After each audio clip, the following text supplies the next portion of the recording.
বাবুজি ধীরে চলনা। 4 বছর আগে নারী নিগ্রহের বিষয়ে সাহস করে মুখ খুলেছিলেন টালিউড অভিনেত্রী শ্রীলেখা মিত্র। সেই সময় তিনি জানিয়েছিলেন বাংলা বিনোদন জগতেও কম্প্রোমাইজ চলে। একই সঙ্গে টালিউডের প্রথম সারির খ্যাতনামাদের দিকে অভিযোগের আঙুল তুলেছিলেন।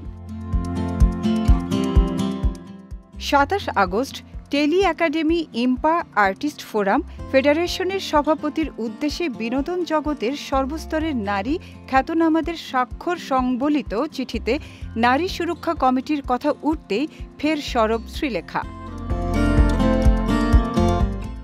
ভারতীয় এক গণমাধ্যমে দেয়া এক সাক্ষাৎকারে টালিউড অভিনেত্রী শ্রীলেখা মিত্র 4 বছর আগে সাহস করে নারী নিগ্রহের বিষয়ে মুখ খুলেছিলেন। সেই সময় তিনি জানিয়েছিলেন বাংলা বিনোদন জগতেও কম্প্রোমাইজ চলে। তখন কেউ সে কথা কর্ণপাত করেননি, বরং তাকে মিথ্যাবাদী বলে অবহিত করা হয়।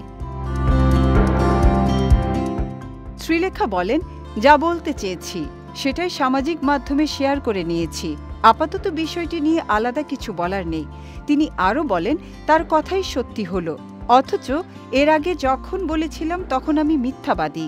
সেই সময় কেউ তাকে বিশ্বাস করেননি, উল্টো মিথ্যাবাদী তকমা দেওয়া হয়েছিল তাকে। সম্প্রতি আরজি করের ধর্ষণকাণ্ডে উত্তাল পশ্চিমবঙ্গ তথা ভারত। এই ঘটনায় শুরু থেকে প্রতিবাদ জানিয়েছেন শ্রীলেখা। রাস্তায় নেমেছেন বিচারের দাবিতে। ধর্ষকদের কড়া শাস্তির দাবিতে অনড় তিনি।